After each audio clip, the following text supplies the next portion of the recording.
Welcome back mga ropa, kwentuhan muna tayo. Pag-usapan natin ang second half ng game ng kupunan ng Los Angeles Lakers kontra sa kupunan ng Memphis Grizzlies. At uulitin ko mga ropa, ang standing sa kupunan ng Lakers coming into this game ay tumataginting na 44-29. Ganon din ang kupunan ng Memphis Grizzlies mga ropa, 44-29 din. Tablahan sila sa standings. Pang-apat sa Western Conference sa kupunan ng Lakers mga ropa, samantalang kupunan ng Memphis Grizzlies ay pang-5 mga ropa, sunudan sila. Ang pinaglalaban ng dalawang kupunan na to mga ropa ay ang 4th spot sa Western Conference. Kasi 1, 2, 3, 4 spot mga ropa, automatic sa game 1 ng playoffs. May home court advantage ang makakuha ng 1st, 2nd, 3rd at 4th spot sa kanilang mga conference. Kaya napaka-importante nitong game na to para sa kupunan ng Lakers mga ropa. Dito nga sa second half, dito naging dikdikan at pinakita ng Lakers ang kanilang halos pang playoffs sa diskarte na. Kasi mga ropa, possible na makalaban din ng Lakers ang kupunan ng Memphis Grizzlies sa playoffs sa may round 1. Ngayon mga ropa, isa-isa at himay-himay natin na nakakabilib at napakaganda diskarte na ginawa dito ng kupunan ng Lakers sa may second half. Ito ang game analysis at breakdown. Los Angeles Lakers versus kupunan ng Memphis Grizzlies. Simulan na natin to.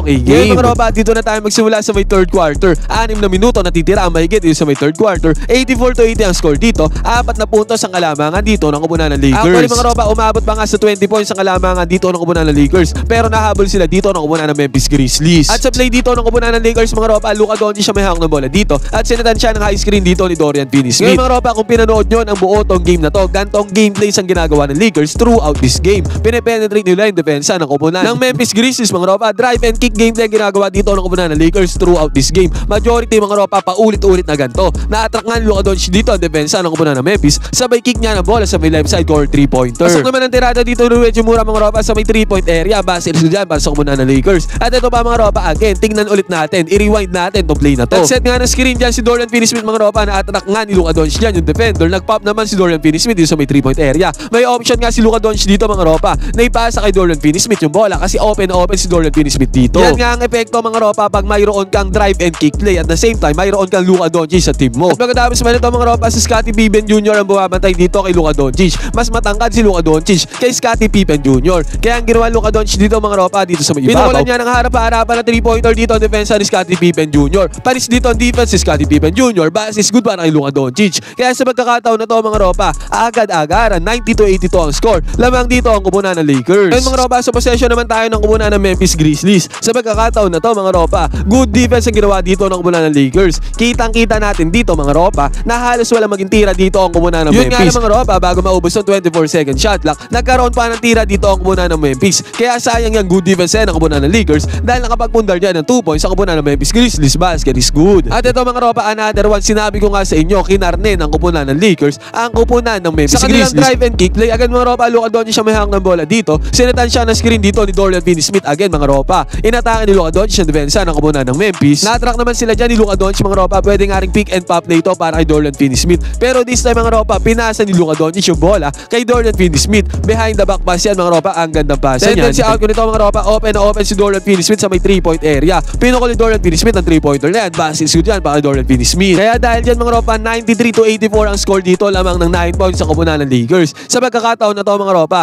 nakatirada naman dito si Desmond Bane sa defense sa kupunan ng Lakers. Basket is good yan. Agara naman bumawi dito si Luka Doncic mga ropa. Sinabi ko nga sa inyo, mismatch to. Scottie Pippen Jr. bumabantay kay Luka Doncic. Mas matangkad si Luka Doncic kay Scottie Pippen Jr. Kaya ang dali niya lang tinirahan dito ang depensa ni Scottie Pippen Jr. mga ropa. Walang kahirap-hirap. Nakapagpunta na naman ng 2 points dito si Luka Doncic. Basket is good. Agara naman bumawi dyan ang kupunan ng Memphis Grizzlies mga ropa. Sa pagkakataon na to, si Jaren Jackson Jr. ang nakakuha ng teardrops doon sa may ilalim. Kaya sa senaryo na to mga ropa, 95-88 ang score. 7 points ang kalamangan dito ng kupunan ng Lakers. Yun nga lang mga ropa, wala ngang option dito si Gabe Vincent mga ropa. Na-trap siya ng 2 defenders dito ng kupunan ng Memphis Grizzlies. Buti na lang mga ropa, bago matapos ang 24-second shot clock, naipasa ni Gabe Vincent ang bola kay Dorian Finney-Smith. Mid-range jumper para kay Dorian Finney-Smith mga ropa. Pasok yan, basket is good. Pero sa pagkakataon na to mga ropa, nagsagutan sa puntos ang dalawang kupunan. Jaren Jackson ulit mga ropa, dito naman sa may 3-point area. Shooter si Jaren Jackson mga ropa, kahit ang tangkad na player niyan. Pasok ang tirada dito ni Jaren Jackson Jr. mga ropa, basket is good. At pagkatapos man yan mga ropa, nagmintes ang tira dito ni Austin Reeves. At sa mintes sa tira na ni Austin Reeves mga ropa,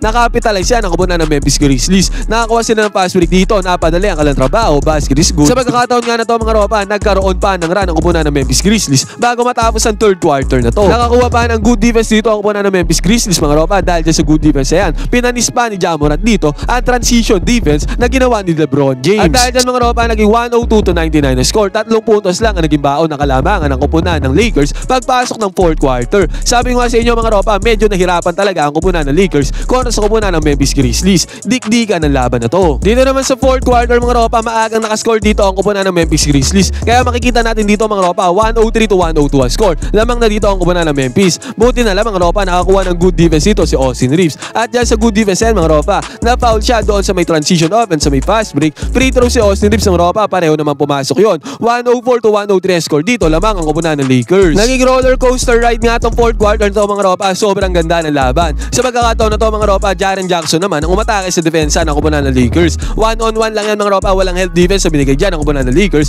Kaya ang tendency outcome nito mga ropa, nagkaroon ng tira dito si Jaren Jackson Jr. Basket is good. Bumawi naman ang kupunan ng Lakers dito mga ropa, o si Reeves na nagmando ng bola dito sa may ibabaw. Again mga ropa, drive and kick play na naman ang ginawa dito ng kupunan ng Lakers. Na-track naman ni Austin Reeves dito ang zone defense na ginawa ng kupunan ng Memphis Grizzlies. Sabay kick out niya kay Rui Hachimura. Nag-close out defense naman dyan si Jaren Jackson Jr. mga ropa. Yun nga lang, huli na ang lahat dahil pukol na Rui Hachimura ang 3-pointer sa may right side. Effective nga itong drive and kick play na to na ginagawa ng kupunan ng Lakers, lalo na mga ropa pag Luka Doncic, Austin Reeves o LeBron James ang nagmamando ng bola. Nag-enjoy ka na at nanalo ka pa, piliin ang link na nasa may comment section. Gamitin ang promo code na ANGALIS, pumunta sa sports option para makakuha ng 6,000 bonus. At dahil dyan mga ropa, 107-105 nga ang score dito, lamang 2 puntos sa kupunan ng Los Angeles Lakers. At again mga ropa, nabigyan na naman ng bola dito si Jaren Jackson Jr. Again mga ropa, LeBron James na naman ang bumabantay sa kanya. Pero still mga ropa, naik pa rin ang opensa dito ni Jaren Jackson Jr. Basket is good para sa kupunan ng Memphis Grizzlies. At sa pagkakataon na to mga ropa, again pick and pop play na naman ang gawa dito ng kupunan ng Lakers. This time mga ropa, Austin Reeves nagmamando ng bola. Sinatan siya na screen dito ni Dorian Finney-Smith. Pinasa yung bola kay Dorian Finney-Smith mga ropa, nagpop dyan si DFS. Yun nga lang mga ropa, nagmintes ang tira dito ng kupunan ng Lakers. At dyan sa mintes sa tira na yan ng kupunan ng Lakers, kinapitalize naman yan ang kupunan ng Memphis Grizzlies.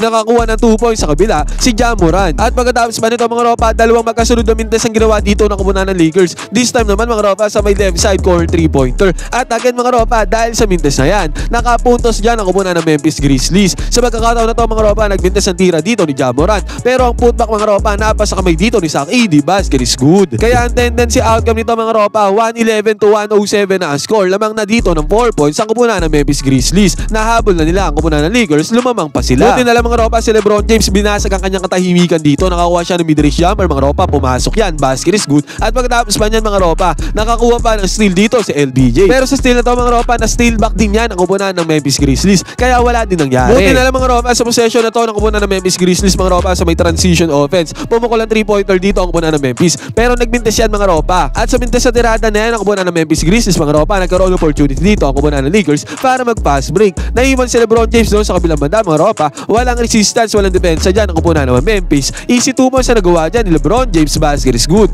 Tendency outcome nito mga ropa, all 111 ang score dito. Di kita na laban, tablado sa score. Agad mga ropa, binigay na naman ang kupunan ng Memphis Grizzlies yung bola papunta kay Jaren Jackson Jr. Pero this time mga ropa, Dorian Finney-Smith naman ang bumabantay dito kay Triple J.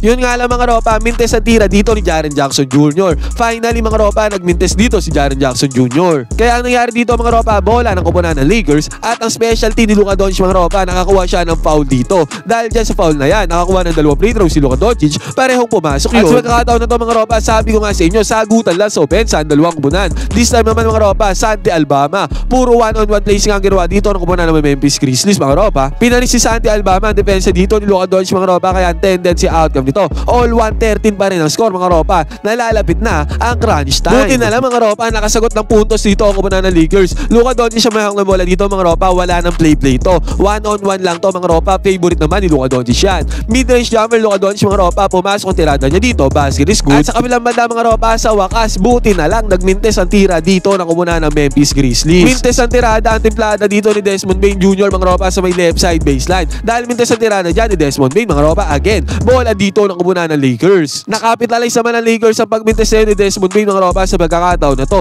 Austin Reeves sa mayroong ng bola, nagpaset ulit siya ng screen dito, high screen yan. Again mga ropa kay Dorian Finney-Smith. Ito nga yung sinasabi ko mga ropa, paulit-ulit at naging isang gameplay na ginawa ng kupunan ng Lakers dito kontra sa kupunan ng Memphis Grizzlies na naging super effective para sa kupunan ng Lakers mga ropa. Sa pagkakataon na to, umatake na si Austin Reeves. Na-attract niya yung dalawang defenders dito na ang kupunan ng Memphis Grizzlies. Pick and pop play to mga ropa, nagpop na dyan si Dorian Finney-Smith sa may 3-point area. Kitang-kita natin mga ropa, pagbalik ng bola dito ni Austin Reeves, pumukol na ng 3-pointer dito si Dorian Finney-Smith. Ang layo ng bantay dyan ang kupunan ng Memphis Grizzlies. Enough space, enough resistance ang nagawa dyan ang kupunan ng Lakers. Dahil dyan mga ropa, 118 to 113 na ang score dito. 5 puntos lang hawak ng kalamangan dito ng kupunan ng Lakers. 5 minuto mahigit ang natitira dito sa game. At agad mga ropa, nagmintes ulit ang tirada dito ni Jaren Jackson Jr. Medyo inaalat na dito ang kupunan ng Memphis Grizzlies mga ropa. Kita naman natin mga ropa, hindi naman ganun kahigpit ang depensa dito ng kupunan ng Lakers, pero still mga ropa, mintes ang tira dito ni Jaren Jackson Jr. Yun nga lang mga ropa, hindi yan nakapitalize sa kupunan ng Lakers dahil nagmintes din ang tira dito ni Austin Reeves sa may 3-point area. At fast forward ng bahagya mga ropa, naging 122 to 118 ang score dito.